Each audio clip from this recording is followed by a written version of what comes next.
So hey guys, welcome back to my channel. तो स्वागत है आप सभी का मेरे आज के एक और नए ब्लॉग में। तो गाइस स्वागत है आप सभी का गुलाब साहब ब्लॉग्स में। तो उम्मीद करते हैं गाइस कि आप लोग बहुत अच्छे होंगे और जल्दी जल्दी बताओ आप लोग कैसे हो, आपकी फैमिली कैसी है गाइस। और आज मतलब गाइस आज 14वां रोज़ा है गाइस। आज 14वां रोज़ा हो गया गाइस। ऑलमोस्ट आधे रोजे हो गए हैं, है ना।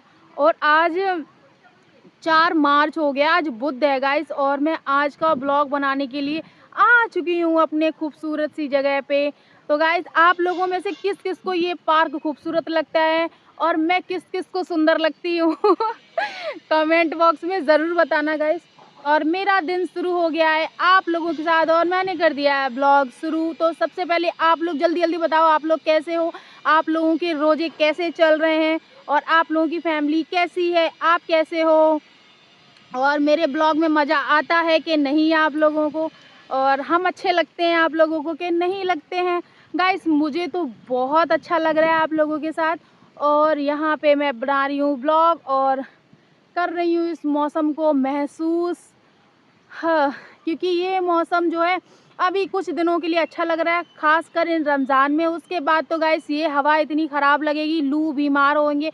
और वैसे भी आप सभी को पता ही था कि मैं अभी बीमार चल रही थी, बीच में थोड़ा कभी सर दर्द बुखार वगैरह पीछा नहीं छोड़ रहा था। फिर आप लोगों की दुआओं ने मुझे एकदम फिट कर दिया, ना मुझे चेकअप कराना पड़ा, कुछ भी नहीं कराना पड़ा, बस दवाइयाँ खाई और अल्लाह से दुआ करते रहे। और सब लोग कहते रोज़ा छोड़ दो, अभी मत रखो, ये वो जे, पर मैंने इधर सुना इधर से निकाला, किया वही जो खुद का दिल किया। तो मेरा गाइस दिल नहीं हुआ, मैंने रोज़े भी रखते रहे कंटिन्यू और दवाई भी मतलब क्या बोलते हैं रमज़ान के मतलब रोज़े के हिसाब से खाई, सहरी में खाई और रात में इफ्तार करने के बाद खाई और मैं उसी में फिट हो गई। क्यों? क्योंकि आप लोगों की दुआएं मेरे साथ थी, मेरी मम्मी की और मेरे चाहने वालों की दुआएं मेरे साथ थी गाइस। और मेरा अल्लाह पाक पे भरोसा था, क्योंकि मैं बीमार थी लेकिन फिर भी रोज़े रख रही थी, क्योंकि मुझे यकीन था ना कि ऊपर कोई है, बस इसलिए गाइस। तो मैं हो गई हूँ फिट और अभी मैं देखो एकदम नहा धो के नहा धो के आई हूँ ब्लॉग बनाने के लिए। और आज पता है आज होली भी है, बट मैं फिर भी यहाँ पे ज़्यादा होली नहीं खेलते हैं गाइस। तो अभी तो कोई भी नहीं खेल रहा था, क्योंकि आज मैं अभी 12 नहीं बजे हैं, 11:30 बज रहे हैं और मैं आ गई हूँ अभी ही ब्लॉग बनाने के लिए, क्योंकि शाम को फिर हो जाएगा शोर शराबा। अभी सन्नाटा पड़ा था तो मैं आ गई छुपते छुपाते और आके अपना ब्लॉग बना रही हूँ गाइस। तो मेरे जितने भी हिंदू भाई हैं और जितने भी मेरा हम भारतवासी हैं, तो यहाँ तो सारे त्यौहार मनाते हैं, ईद भी, होली भी, दीपावली भी और बकरीद भी, सब। तो गाइस आप सभी को होली की बहुत बहुत मुबारकबाद, हैप्पी होली। सभी दोस्तों को हैप्पी होली और खूब गुजियाँ खाओ, पापड़ खाओ, होली मनाओ, रंग खेलो। हाँ, मैंने तो अभी नहीं खेला है रंग, मैं नहीं खेलती हूँ, ऐसा नहीं है खेलती नहीं। जब कॉलेज में थी, स्कूल में थी, तब तो खूब खेलती थी, क्योंकि मैं रहती हिंदुओं में हूँ। मेरा जो घर है वो मैंने पहले भी कई बार बताया है यार, बहुत दर्द करता है यार, कुछ करो मेरे हाथ को बांध दो गाइस, बहुत डिस्टर्ब करता है। हम जब भी आप लोगों से अपना ब्लॉग बनाते हैं और तभी डिस्टर्ब करने लगता है। तो मेरा घर तो मैंने पहले भी बताया है कि मैं जहाँ की रहने वाली हूँ वहाँ पूरा मतलब हिंदुओं का ही मोहल्ला है, मेरा इकलौता घर है कि हम मुस्लिम हैं। तो गाइस और स्कूल में भी मैं जिस स्कूल से मैंने पढ़ाई की है इंटर तक, वो स्कूल भी मतलब ऐसे कोई मदरसा वगैरह नहीं था, हिंदू कॉलेज था। तो मैंने वहीं से इंटर तक किया है। मेरा एडमिशन उस स्कूल में 4th क्लास में हुआ था गाइस, 4th क्लास में। और वो स्कूल गवर्नमेंट स्कूल था, कन्या वाला, मतलब जैसे होता नहीं कन्या विद्यालय, ऐसे था गाइस। तो मेरा उसमें एडमिशन हुआ था 4th क्लास में, हम छोटे छोटे थे तब, मैं और मेरी बहन। तो 4th क्लास से ही हम उस स्कूल में पढ़ते थे। तो मैंने तो रंग लगाते ही हैं भाई, लगाते हैं तो मना तो नहीं कर सकते भाई, होली है और हम सब तो एक ही हैं। तो इसलिए गाइस वो हमारे साथ ईद मनाते हैं और हम उनके साथ होली मना लेते थे। अभी तो फ़िलहाल घर में रहते हैं तो फिर अभी तो नहीं खेल पाते हैं, ना खेलते हैं। अम्मी लोग डांटती थी लेकिन फिर भी अम्मी लोग डांटती रहती थी लेकिन हम लोग लगवा लेते थे, हमें अच्छा लगता था। और हम पहले जब फिर 4th क्लास में पढ़ते थे, फिर गाइस पता उस स्कूल से मैं निकली हूँ पूरा इंटर करने के बाद, 4th 5th 6th 7th 8th 9th 10th 11th 12th मतलब 9 साल बाद उसके बाद निकले। उसके बाद भी गाइस हमको निकाल नहीं रहे थे उस स्कूल मम्मी। उसके बाद भी कह रही थी ये डिग्री कॉलेज है। तो पहले वो डिग्री कॉलेज नहीं था, केवल वो इंटर कॉलेज था, ठीक है। तो इंटर तक हो गया, फिर इंटर तक पढ़ते गाइस वो डिग्री कॉलेज बन गया। अब मेरे घर वालों का इरादा ये था कि मैं वहीं पे डिग्री कॉलेज में एडमिशन ले लूँ, बट ऐसा नहीं हो पाया क्योंकि वो इंटर तक तो जो गवर्नमेंट था उसके ऊपर जो था गाइस वो फ़ीस लगती थी, बहुत ज़्यादा फ़ीस, मतलब जैसे 4,000 वगैरह ऐसे कुछ फ़ीस लगती थी। तो इतना अम्मी जो है अफोर्ड क्या बोलते हैं, ऐसा इतनी गुंजाइश नहीं थी कि इतने महंगे पढ़ाएं। तो ये रीज़न था मुझे वहाँ से निकालने का, नहीं तो गाइस मेरा तो तभी वहाँ से निकालते जब मुझे ऊपर जाना होता, मुझे नहीं निकालते मेरे को। और सबसे बड़ा रीज़न मैं पता चाहती भी नहीं थी कि मैं उसमें पढ़ूँ डिग्री कॉलेज में, उस स्कूल में, क्योंकि गाइस उसमें थी रेड कलर की ड्रेस। जैसे गाइस जैसे मोस्टली ज़्यादातर लोगों की होती नहीं है, मैरून कलर का कुर्ता होता है, सफ़ेद सलवार सफ़ेद दुपट्टा, तो मैरून कलर था रेड सा। तो मुझे उसमें बहुत गिजगिजी, मतलब बहुत ज़्यादा मतलब बिल्कुल भी कंफर्टेबल नहीं होता था, अंदर से फीलिंग आती थी जैसे मुझे उल्टी हो जाएगी, मतलब बहुत दूर रहती थी मैं रेड कलर से, मुझे बिल्कुल भी पसंद नहीं था। उस टाइम ऐसा मन में ख्याल आता था, नहीं ये ना जब शादी होती है ना उन लड़कियों के पहनते हो, शादी के नाम से शर्म लगती थी, हया थी, बहुत हया आती थी, तो इसलिए बहुत दूर रहती थी। तो मैं बहुत रो रही थी, बहुत, कि मैं नहीं पढ़ूंगी इस स्कूल में, मुझे दूसरे में जाना है। और फिर ऐसे ऐसे बहुत चलती रही कई दिनों तक। अब यही डर लगा रहा कहीं ऐसा ना हो इसी में एडमिशन हो जाए, बातचीत करके मैडम से, क्योंकि मैं 4th क्लास से ही वहाँ पढ़ रही थी और पढ़ने में माशाल्लाह बहुत अच्छी थी मैं। तो ऐसा लगता था कहीं अम्मी बात ना कर लें, बातचीत ना कर लें कि पैसों का क्या है, देते लेते रहेंगे। प्राइवेट भी था तो बहुत दुआ करती थी और बहुत रोती थी, मना करती थी, मैं उसमें नहीं पढ़ूंगी, मैं उसमें नहीं पढ़ूंगी, मैं रेड मैं नहीं जाऊंगी, स्कूल की ड्रेस पहन के रेड नहीं पहन के जाऊंगी। फिर गाइस जैसे तैसे लड़ लड़ा के रो रुवा के और फिर मैं गई गवर्नमेंट स्कूल में। जैसे होते नहीं है गवर्नमेंट स्कूल फ्री, जो मतलब केवल सरकार की जो फ़ीस होती है, जैसे यूनिवर्सिटी जो फ़ीस होती है, बस फिर मैं उस कॉलेज में गई। फिर मैंने वहाँ एडमिशन लिया और वहाँ पे फाइनली मुझे लाल कलर नहीं मिला, वहाँ मुझे मिला नीला और वाइट, नीला कुर्ता और सफ़ेद सलवार सफ़ेद दुपट्टा। फिर मेरे दिल को सुकून मिला गाइस, तब मैंने वहाँ एडमिशन लिया और फ़ीस बिल्कुल कम, मानो कोई फ़ीस ही नहीं थी इतना। मगर ये था कि मेहनत थी, क्योंकि वहाँ ना नकल का कोई वो था और बिना पढ़े भी नहीं था, रोज़ कॉलेज जाना था। तो गाइस फिर मेहनत थी, मतलब बहुत मुश्किल था वहाँ पे पढ़ना, पास होना, पे एग्ज़ाम देना।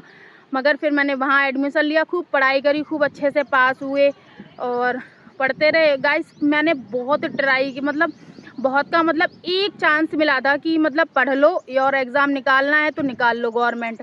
मैंने कोशिश की, मैंने पूरी कोशिश करी, लेकिन गाइस कहते नहीं किस्मत को मंजूर ही नहीं था और कोई मेरे है भी नहीं, मतलब जैसे होता नहीं है फैमिली जैसे बैकग्राउंड बोलते हैं, तो गाइस कोई भी नहीं है, ना पापा ना चाचा ना ताया, कोई भी नहीं था। तो गाइस बैड लक मेरा अनफॉर्चुनेट, मतलब क्या बदकिस्मती से हुआ ही नहीं। फिर कोई बात नहीं, लोग ताने देते रहे ये वो, बस ज़िंदगी जो है तहस नहस हो गई। मगर फिर भी हम ठीक है, अल्लाह पे भरोसा है और हम बस छोड़ दिए फिर पढ़ाई, मन ही नहीं लगा फिर। और अभी भी मन करता है, मेरे को पढ़ाई में बहुत इंटरेस्ट था, मैं शुरू से बहुत पढ़ने वाली लड़की थी, कभी कहीं नहीं जाना, कुछ नहीं, केवल पढ़ाई पढ़ाई पढ़ाई पढ़ाई पढ़ाई पढ़ाई करती रही और फिर कुछ नहीं हुआ। और अभी भी, और मुझे अभी भी शौक है, लेकिन अब पता जैसे होता नहीं है, मैं सब कुछ जानती हूँ पढ़ाई के बारे में, तो इसलिए अब नहीं बैठती हूँ, क्योंकि अगर पढ़ाई करना है तो प्रॉपर तरीके से सब कुछ छोड़ के केवल पढ़ाई करनी पड़ेगी, तभी कुछ हो सकता है। तो वो जैसे होता नहीं, अब नहीं कर पाएंगे, छूट चुकी है, तो इसलिए अब नहीं बैठते हैं गाइस हम। और आज गाइस आज बताओ 4 मार्च है और आज 14वां रोज़ा हो गया, कल गाइस 15वां रोज़ा, वे 16 17 लो, आज बुध है और जुमरात, कल जुमरात परसों जुमा, तीसरा जुमा आ गया गाइस। तो कोई नहीं, दिन है, वो तो रमज़ान तो हर साल आएगा। अब दुआ करो कि बस अल्लाह ताला ने ये हमें रमज़ान नसीब हुआ, तो उसके लिए हम शुक्रिया अदा करते हैं अल्लाह पाक का, और आप सब लोग भी करो। और गाइस देखो अगले रमज़ान हम रहें ना रहें, रमज़ान तो हर साल आएंगे, तो सालें तो हमारा हमारा नसीब होगा, तो देखो फिर इंशाअल्लाह अगले साल रमज़ान हमें नसीब हो और हम आप लोगों से बात करें, क्योंकि वक्त का कोई भरोसा नहीं है। अभी जो मेरे साइड नहीं, मतलब दूर रहती है, मतलब शिवानी कुमारी जो ब्लॉग्स हैं ना, तो मैं उनके ब्लॉग देखती हूँ। मतलब पहले तो मैं बहुत देखती थी, मेरी फैमिली, मम्मी, मेरे भाई बहन भी देखते हैं शिवानी कुमारी का ब्लॉग। आप सभी लोग जानते हो कि अरियारी की शिवानी कुमारी, तो बेचारी उसके गांव में ना एक जो उनके घर में भैया थे, आते रहते थे, तो उनके भाई का लड़का बिटिया जवान जमान दोनों, और दोनों एक्सीडेंट में ख़त्म हो गए। गोरे लाल के मतलब भतीजा प्यारे लाल भैया और दीदी वो ख़त्म हो गई हैं। तो मतलब यार बताओ, मेरा तो उनसे कोई कनेक्शन भी नहीं है, मगर एक चीज़ है ना, वो तो जानती भी नहीं होंगी कि मैं उनका ब्लॉग देखती हूँ। करोड़ों लोग होंगे जो उनके ब्लॉग देखते हैं और वो नहीं जानती होंगी, उन्हीं में मैं भी हूँ। मैं उनके ब्लॉग देखती हूँ, मगर उनको ये चीज़ नहीं पता होगी। इंशाल्लाह कभी ना कभी उनसे मुलाकात होगी ज़रूर, अगर आप लोगों का सपोर्ट रहा तो गाइस पता है, मतलब जैसे मैं उनके ब्लॉग देखती हूँ तो मेरे में उनके वीडियो आ जाते हैं, तो मैं देखती हूँ, तो देख रही थी, मेरे सवेरे आ गया ब्लॉग में फ़ोन में। अल्लाह, मैंने देखा, इतना दिल फट रहा है, ऐसे कलेजा चिरा जा रहा, समझ में नहीं आ रहा। बस अल्लाह पाक से यही दुआ कर रहे हैं, अल्लाह पाक उनके मम्मी पापा को जो है अल्लाह सब्र दे और उन्हें जन्नत अता फरमाए, क्योंकि रमज़ान का महीना है। और बस उनके माँ बाप को जो है थोड़ा सब्र दे दे। उनकी माँ मतलब इतने परेशान है, और क्यों नहीं हो भाई, त्यौहार का मतलब हिंदुओं का होली का त्यौहार चल रहा है, और उनके जवान बच्चे दोनों, बिटिया और लड़का दोनों एक्सीडेंट में ऑन द स्पॉट, बिटिया तो ऑन द स्पॉट ख़त्म हो गई, बता रही थी ब्लॉग में ही। और वो जो भतीजा था बेचारा, वो भी, उसको भी हैदका लग गया, वो संभाल ही नहीं पाया, ब्रेन में प्रॉब्लम हो गई, तो वो भी बेचारा ख़त्म हो गया। कितना बड़ा पहाड़ टूटा। तो इस मतलब मेरा दिल ना बहुत ज़्यादा गाइस सॉफ्ट है, बहुत ज़्यादा दयावान, जैसे होता नहीं दया, इतना दया आ रही, मतलब देख के बस हम कुछ कर नहीं सकते। अगर मेरे बस में कुछ होता तो शायद हम कर देते। मेरा तो अल्लाह ताला मुझे उठा लेता उनके बदले, क्योंकि मुझे तो कुछ उम्मीद ही नहीं है इसी दुनिया से, ना मेरा कोई है। अरे उनके तो उनके बेटे की तो शादी होने वाली थी गाइस, एंगेजमेंट भी हो गई थी बेचारे की। और उनके, हम तो ये सोच रहे अल्लाह उनके माँ बाप पे क्या बीत रही है, ऐसा कर बेचारे। बस यही चीज़ है कि हम लोग उनका दर्द नहीं बांट सकते, बस हम लोग जो है बात कर सकते हैं, दुआ कर सकते हैं कि अल्लाह पाक उनके मतलब उनको थोड़ा सब्र दे दे, हिम्मत दे अल्लाह पाक, कि ऐसे वक्त से वो लोग बस जो है सब्र आए उनके दिलों में, और कुछ नहीं कर सकते। उनके दिल के अंदर क्या चल रहा होगा बेचारा, हम बस उसको नहीं बांट सकते गाइस। बहुत बुरा लगता है। मैं तो बार-बार जैसे उनके ब्लॉग आ जाते हैं मेरे फ़ोन में, तो मैं बिना देखे मानती नहीं हूँ, मेरा दिल तो देखती हूँ तो ऐसे टप-टप आँसू मेरे गिर रहे, ऐसे रो रहे। बहुत बुरा लग रहा हो, जबकि हमारा तो कुछ भी नहीं है। वो बेचारी, उसको कैसा लग रहा होगा शिवानी को, सोचो। वो तो इतनी अच्छी है कि हर किसी के साथ खड़ी रहती, पूरा गाँव लेके चलत में। अगर दुश्मन है तो दुश्मन तो देखो, सब जो अच्छा होता है ना उसी के दुश्मन होते हैं, दुश्मनों के दुश्मन नहीं होते हैं। वही चीज़ है, मतलब बहुत अच्छी है बेचारी। ना तो बताओ क्यों भाई, वो क्यों इतना परेशान हो, और दिखावा वाला इंसान दिख जाता है बहुत। बस वो बेचारी कुछ कर, उसके बस में कुछ नहीं है। अगर उसके बस में हो ना तो सारी तकलीफ अपनी भाभी और उन लोगों का दूर कर दे वो। तो गाइस मन नहीं लग रहा है किसी भी चीज़ में, मगर यही चीज़ है कि ये दुनिया है, अल्लाह पाक हम सब, उन्होंने हम लोगों को भेजा, वही हमारे खुदा हैं, वही हमारे माता पिता हैं।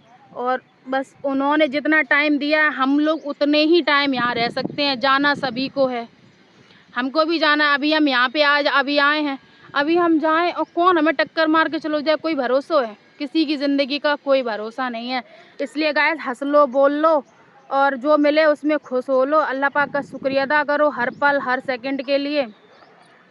तो कुछ है नहीं दुनिया में, हम यहाँ बैठे हैं, बस हर पल में ज़्यादातर हम कोशिश करते हैं कि हम खुश रहें, और बीमार हों चाहे कुछ हो, हम खुश रहने की कोशिश करते हैं और जो अपने फ़र्ज़ हैं वो अदा करते रहते हैं बस। बाकी दुनिया को कुछ लोग हमें पसंद करते हैं, कुछ लोग नहीं करते हैं, हम लेकिन दोनों के साथ खड़े हैं भैया। जो नहीं करते उनसे नहीं बोलेंगे, और जो करते हैं उनके लिए हम खड़े हैं हर वक्त, और जो नहीं भी करते हैं हम उनके लिए भी, अगर परेशानी है वो बोले ना बोले, हम तब भी उनके लिए खड़े रहते हैं। हम किसी के बारे में गलत कभी सोचते ही नहीं हैं, क्योंकि हमारे पेरेंट्स ही ऐसे नहीं हैं। हमारे पापा खुद इतने अच्छे आदमी थे, तो कहते नहीं अच्छे आदमियों को इस दुनिया में भी अल्लाह पाक को भी पता नहीं क्या होता है कि अच्छे इंसानों को सबसे पहले बुला लेते हैं। अब शिवानी खुद ही कह रही थी कि वो लोग बहुत अच्छे थे, इसीलिए तो उनको बुला लिया, क्योंकि हमारी अम्मी कहती हैं कि ऊपर वालों अल्लाह पाक को भी ज़रूरत होती है अच्छे इंसान की, बुरे इंसान को कौन पूछता है। बस वही चीज़ है। बहुत दुनिया में किसी चीज़, कोई भी चीज़ मतलब स्थिर नहीं है, सब आता जाता रहेगा। आज हम बैठे हैं, हम खुश हैं, बहुत अच्छा लग रहा है, और आज होली है तो भैया जो लोग खुश हैं भैया खुश रह लो, होली खेलो भैया, मना लो और रूठो मत, सब लोग एक दूसरे से प्यार से रहो। और गाइस आप सभी को फिर से होली की बहुत बहुत शुभकामनाएं, क्या बोलते हैं, Holi, happy Holi to all of you with your family. तो गाइस खूब अपने एंजॉय करो। और वैसे भी आज कहते नहीं क्या बोलते हैं, मतलब स्कूल में जो मैंने पढ़ा था वो मैं बता रही हूँ कि बुराई पे अच्छाई की जीत होती है ना। वो जो क्या बोलती है, बुरे लोगों की बुराई पे अच्छाई की जीत होती है, होली वो त्यौहार होता है। तो गाइस अच्छे जो भी बुरी चीज़ें हुए सब जल जाएं, और बस खूब अपने घर में खुश रहो, मेरी तो यही दुआ है गाइस आप लोग। और बस, और आप लोग भी अपने दुआओं में मुझे याद रखना, और गाइस हमें ऐसे ही सपोर्ट करते रहना गाइस, उम्मीद भी यही है। हमारी तो उम्मीद आप लोगों से है, वो तो ठीक है कि आप लोग सपोर्ट करोगे, और सबसे ज़्यादा तो ये है कि हम कोशिश यही करते हैं गाइस कि हम मतलब जो हैं वो हैं, रियल हैं और वही रहेंगे, और इंशाल्लाह आप लोग मुझे ऐसे ही पसंद करते रहोगे। तो गाइस आई होप आप लोगों को मेरा आज का ब्लॉग बहुत अच्छा लगा होगा। गाइस हम जा रहे हैं घर पे, क्योंकि यहाँ रंग का कोई भरोसा भी नहीं है ना, क्योंकि त्यौहार का दिन है और कब कहाँ से होली खेलने लग जाए और हम नहाए धोए साफ़ सुथरे एकदम लीपा पोती हो जाए मुझ पे। तो गाइस आप सभी को 14वां रोज़ा बहुत बहुत मुबारक। सहरी अच्छी गई हो, खूब रोज़ा नमाज पढ़ो, खूब दुआएं करो, और बस कुछ दिन बचे हैं, कर लो दुआएं, मांग लो अल्लाह पाक से, फिर वही दिन, फिर 11 महीना वही चलना है। पढ़ लिया तो पढ़ लिया, नहीं तो काम में लग गए, बिजी हैं तो बिजी हैं, निकल गए तो निकल गए। तो बस इसलिए खूब मांग लो, झोलियाँ फैला फैला के अल्लाह पाक से दुआएं, माफ़ी, सब कुछ अल्लाह ताला माफ़ करेगा, और आगे बढ़ते हैं हम सब लोग एक साथ। तो गाइस उम्मीद है आप लोगों को मेरा ब्लॉग बहुत अच्छा लगा होगा। अगर ब्लॉग अच्छा लगा हो तो लाइक कर देना, शेयर कर देना, चैनल को सब्सक्राइब करना मत भूलना। तो मिलते हैं गाइस नेक्स्ट ब्लॉग में, तब तक के लिए bye bye, thank you for watching.